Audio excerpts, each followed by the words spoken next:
Sir, medical college വിഷയം വലിയ വിവാദമായി തുടരുകയാണ്.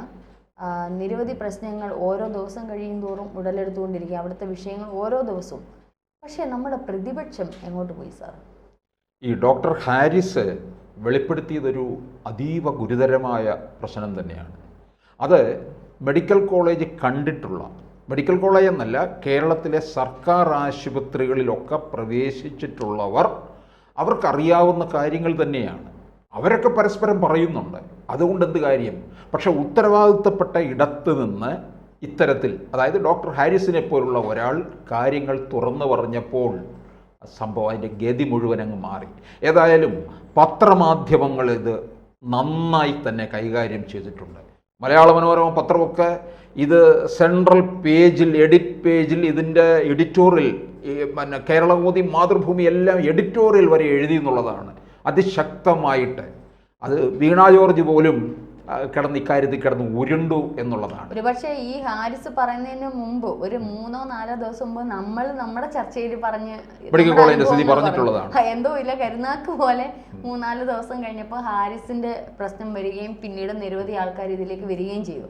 അപ്പോൾ ശരിക്കും നമ്മൾ തന്നെ, മാധ്യമ പ്രവർത്തകർ തന്നെ ഒരുപാട് ഇത് ചർച്ച ചെയ്ത് ഇത് പല ജനങ്ങളിലേക്ക്, അധികാരികളിലേക്കും എത്തിച്ചു എന്ന് തന്നെ പറയാം. അവർ അവരുടെ ഡ്യൂട്ടി കൃത്യമായി ചെയ്തു. വീണ്ടും ഞാൻ എടുത്തു ചോദിക്കുന്നു, പ്രതിപക്ഷം എവിടെ?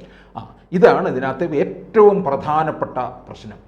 ഇവർക്ക്, കേരളത്തിലെ പ്രതിപക്ഷം ഒന്നടങ്കം ഈ അവസരം ഉപയോഗിക്കേണ്ടതാണ്. കാരണം ഇത് വേറെ മറ്റ് പ്രശ്നങ്ങളൊന്നുമല്ല പറഞ്ഞിരിക്കുന്നത്, ഇത് സാധാരണ ജനങ്ങളെ ബാധിക്കുന്ന പ്രശ്നമാണ്. മെഡിക്കൽ കോളേജ്, മറ്റ് സർക്കാർ ആശുപത്രികൾ, മെഡിക്കൽ കോളേജിൻ്റെ സ്ഥിതി ഇതാണെങ്കിൽ താഴെ തട്ടിലുള്ള പ്രാഥമിക ആരോഗ്യ കേന്ദ്രത്തിൻ്റെ സ്ഥിതി എന്തായിരിക്കും? ഇതിനേക്കാളും എത്രയോ ശോചനീയമായിരിക്കും. ഇന്ന് ഒരു ജനറൽ ഹോസ്പിറ്റല് രോഗികളോട് എങ്ങാണ്ട് അനാവശ്യമായിട്ട് ഇടപെടുന്നു എന്ന് കരുതി 2-3 കൗണ്ടറിൽ ഇരുന്ന സ്റ്റാഫുകളെ കൊണ്ടുവന്നില്ല. പക്ഷേ ഈ രോഗികൾ തിക്കും തിരക്കും കൂട്ടി ക്യൂ നിൽക്കുകയാണ്. ഇതിനിടയ്ക്കാണ് ഇവര് ആൾക്കാരില്ല, അവരെ താൽക്കാലിക ജീവനക്കാരാണ് പിരിച്ചുവിട്ടിരിക്കുന്നു. അയ്യോ, അവിടെ കുറേ സ്റ്റാഫിനെ വെച്ചിട്ടുണ്ട്.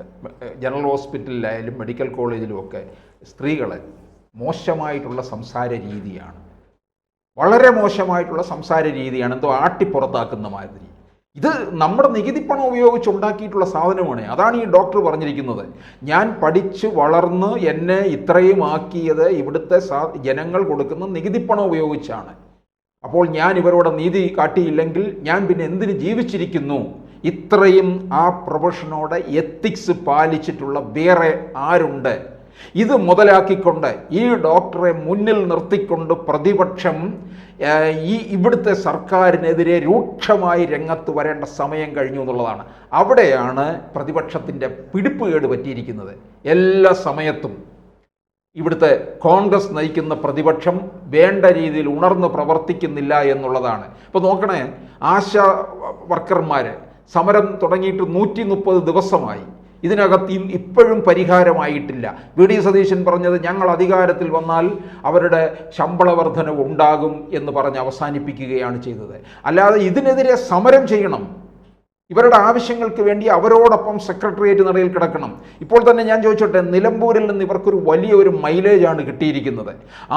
ആ ശക്തി ഉപയോഗിച്ചുകൊണ്ട് മെഡിക്കൽ കോളേജ് വിഷയത്തിൽ വൻ പ്രക്ഷോഭം ഇവർക്ക് നടത്താം. ഒന്നാലോചിച്ച് നോക്ക്, ഈ CPM-കാരായിരുന്നു പ്രതിപക്ഷത്തെങ്കിൽ ഇവിടുത്തെ ഈ മെഡിക്കൽ രംഗം മുഴുവൻ നിശ്ചലമാകും. ഈ വീണ ജോർജിനെ പുറത്താക്കണം, അതുവരെ സമരം ചെയ്യണം. വീണ ഇത്രയും കേരളത്തിന് ഒരു കഴിവ് കെട്ട ആരോഗ്യമന്ത്രി വേറെ ഉണ്ടായിട്ടില്ല എന്നുള്ളതാണ്. ഇവർ പിന്നെ ന്യൂസ് റൂമുകളിലൊക്കെ ഇരുന്ന് വലിയ വിമർശനം നടത്തുകയും എല്ലാവരെയും വിചാരണ ചെയ്യുകയും ഒക്കെ ചെയ്യുമായിരുന്നല്ലോ. കാര്യത്തോടടുത്തപ്പം ഇവരും മാറിപ്പോയി എന്നുള്ളതാണ്. ഇവരല്ല ഭരിക്കുന്നത്, ഇവരുടെ ഒരു പ്രൈവറ്റ് സെക്രട്ടറി ഉണ്ട്. ആ പ്രൈവറ്റ് സെക്രട്ടറിയാണ് ഈ ഡോക്ടറെ വിളിച്ചു വരുത്തി എന്താണ് പറഞ്ഞത്? അവിടെ മന്ത്രിയുടെ ഓഫീസിൽ വിളിച്ചു വരുത്തി ഞാൻ അങ്ങോട്ട് വിട്ട രോഗിക്ക് വേണ്ട തരത്തിലുള്ള പരിചരണം ലഭിച്ചില്ല എന്നാണ് പറഞ്ഞത്. അവിടെ മെഡിക്കൽ കോളേജിൽ വരുന്നതൊക്കെ സാധാരണക്കാരായിട്ടുള്ള ആൾക്കാരാണ്. ഈ സാധാരണക്കാരുടെ പ്രശ്നം എടുത്തുകൊണ്ട് മുമ്പോട്ട് വന്നാലുണ്ടല്ലോ, കോൺഗ്രസ്സിന് ഇപ്പോഴത്തേനേക്കാൾ ഇരട്ടി മൈലേജ് കിട്ടുമെന്നുള്ളത് ഉറപ്പാണ്. കാരണം ജനപിന്തുണ ഇതിനകത്തുണ്ട്. ഡോക്ടർ ഹാരിസിൻ്റെ കൂടാണ് ഇവിടുത്തെ ജനങ്ങൾ മുഴുവൻ നിൽക്കുന്നത്. ഞാൻ ചോദിച്ചോളട്ടെ, ശരിക്കും പറഞ്ഞാൽ പ്രഗത്ഭ ഡോക്ടർമാരെല്ലാം ഉള്ളത് സർക്കാർ തലത്തിലാണ്. നമ്മൾക്ക് കാര്യങ്ങളെല്ലാം നല്ല ഭംഗിയായിട്ട് സുതാര്യമായിട്ടാണെന്നുണ്ടെങ്കിൽ മെഡിക്കൽ കോളേജിൽ ചെന്നാൽ നല്ല ട്രീറ്റ്മെൻറ്റ് കിട്ടുമെന്നുണ്ടെങ്കിൽ ഏതൊരാളും അങ്ങോട്ടേക്ക് പോവുകയുള്ളൂ. ഒരുപക്ഷെ സ്വകാര്യ ഹോസ്പിറ്റലിന്റെ ഈ സ്വകാര്യ ആശുപത്രിയെ മുഴുവൻ പൂട്ടിക്കെട്ടാം. ഒരു വരുമാന പരിധി തീർച്ചപ്പെടുത്തുക, അതിന് മുകളിലുള്ളവർക്ക് ഇത്ര റേറ്റ്, ഒരു സ്ലാബ് സിസ്റ്റം വെക്കുക. ഇപ്പം ഞാൻ ചോദിച്ചോട്ടെ, സ്വകാര്യ ആശുപത്രികളിൽ ചെന്നാൽ എന്താണ്? നമുക്കവിടെ ശീതീകരിച്ച മുറിയിൽ അങ്ങനെ ഇരിക്കാം, മുമ്പിൽ TV ഉണ്ട്, മേശപ്പുറത്ത് ടീപ്പോയിൽ പത്രങ്ങളുണ്ടായിരിക്കും, വാരിക ഉണ്ടായിരിക്കും, അപ്പുറത്ത് നല്ല ക്യാൻറ്റീൻ കാണും. ഇതൊക്കെയല്ലേ ഉള്ളൂ. ഇവിടെ അത്തരത്തിലുള്ള സൗകര്യങ്ങളൊന്നും വേണ്ട. സാമാന്യം ചെല്ലുമ്പോൾ ഇരിക്കാനുള്ള സൗകര്യം കൊടുക്കുക, അതിനൊരു സംവിധാനത്തിൽ ക്യൂ ആയിട്ട് പോകാനുള്ള രീതിയിൽ ഉണ്ടാക്കുക, വേണ്ടുന്ന ഡോക്ടേഴ്സിനെ കഴിഞ്ഞാൽ ഈ ക്യൂ ഇല്ലാണ്ടാവും, മരുന്ന് സൗകര്യങ്ങൾ ഏർപ്പെടുത്തുക. ഇനി അഡ്മിറ്റ് ആവുന്നവർക്ക് ഈ ബ്ലഡ് ബാങ്ക്, ഞാൻ പലപ്പോഴും പറഞ്ഞു, ബ്ലഡ് ബാങ്ക് ഒരിടത്താണെങ്കിൽ എക്സ്റേ വേറെടുത്ത്, CT സ്കാൻ വേറെടുത്ത്, ഇതെല്ലാം മാറ്റിയിട്ട് ഒരിടത്ത് ക്രോഡീകരിക്കുക എന്ന് വെച്ചാൽ ഒരു സിസ്റ്റം. ഈ വീണ ജോർജ് പറഞ്ഞ ആ സിസ്റ്റം നേരെയാക്കേണ്ട സമയം.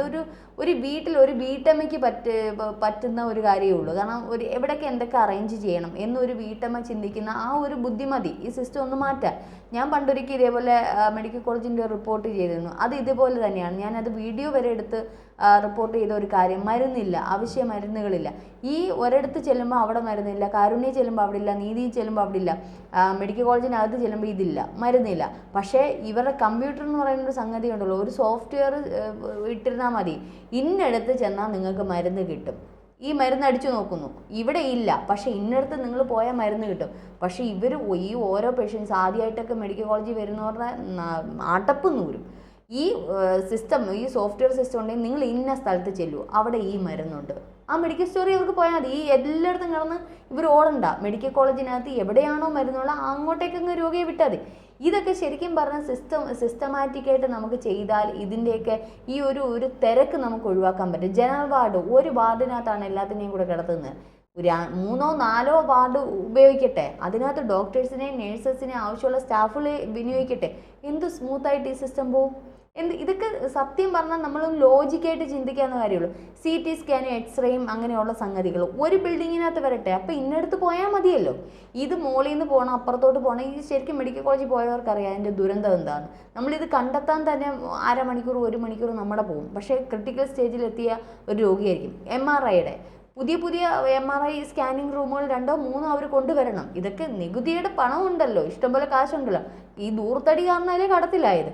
മാത്രമല്ല ബിൽഡിങ്ങുകൾ കെട്ടാം, എന്തെല്ലാം സൗകര്യങ്ങൾ മെഡിക്കൽ കോളേജിൽ ഒപ്പിക്കാവുന്നതാണ്. കുറച്ചുകൂടി സ്ഥലം എടുത്തിട്ട് രണ്ടാമത്തെ ഒരു സെഷനായിട്ട് ഇവർക്ക് കെട്ടാവുന്നതേ ഉള്ളൂ. അപ്പോൾ ഇങ്ങനെ സിസ്റ്റമാറ്റിക്കായിട്ട് ഇത് വളരുമ്പോൾ നമ്മളുടെ സംസ്ഥാനവും കൂടാണ് വികസന പാതയിലെത്തുന്നത്.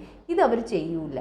ഇത് കൺജസ്റ്റഡ് ആയിട്ട് രോഗികളെല്ലാം വന്നിട്ട് അവർക്ക് വേണ്ടുന്ന ശരിക്കും പറഞ്ഞാൽ ഡോക്ടറിൻ്റെ ഫീസ് ഒഴിച്ച് ബാക്കി എല്ലാം രോഗികൾ പുറത്തുനിന്ന് വാങ്ങിക്കേണ്ടുന്ന അവസ്ഥയാണ്. ഈ ഡോക്ടറെ കാണാനും തെക്ക് വരും. അപ്പം സ്വാഭാവികമായിട്ടും എല്ലാ രോഗികളും, എല്ലാ സാധാരണക്കാരും പ്രൈവറ്റ് ഹോസ്പിറ്റലിനെ, കടമാണെങ്കിലും വേണ്ടിയല്ല, ഇത് സഹിക്കണ്ടല്ലോ എന്ന് കരുതി പ്രൈവറ്റ് ഹോസ്പിറ്റലിനെ ആശ്രയിക്കുകയാണ് ചെയ്യുന്നത്. പക്ഷെ കുറച്ചുകൂടി നമ്മൾ ഈ ആരോഗ്യ രംഗത്ത് ചെറിയ കാര്യങ്ങൾ മൈന്യൂട്ടായിട്ട്, ഈ വീണ ജോർജിൻ്റെ ബുദ്ധിയൊന്നും വേണ്ട, സാധാരണ ഒരു വീട്ടമ്മയുടെ ബുദ്ധി ഉപയോഗിച്ച് നമുക്ക് ഇതൊക്കെ സിസ്റ്റമാറ്റിക്കായിട്ട് കൊണ്ടുപോയി കഴിഞ്ഞാൽ തീർച്ചയായിട്ടും മെഡിക്കൽ കോളേജ് നല്ല രീതിയിൽ പ്രവർത്തിക്കാൻ പറ്റും. സാറ് ഇപ്പോൾ പറഞ്ഞോടെ ഒരു സ്ലാബ്, അതായത് ഇപ്പം ദാരിദ്ര്യരേഖയ്ക്ക് താഴെയുള്ള റേഷൻ കാർഡിൻ്റെ ഇതുണ്ട്, ഈ ഇൻഷുറൻസിൻ്റെ ഇതുണ്ട്, അവരുടെ കയ്യിൽ നിന്ന് ഫീസ് വാങ്ങിക്കണ്ട.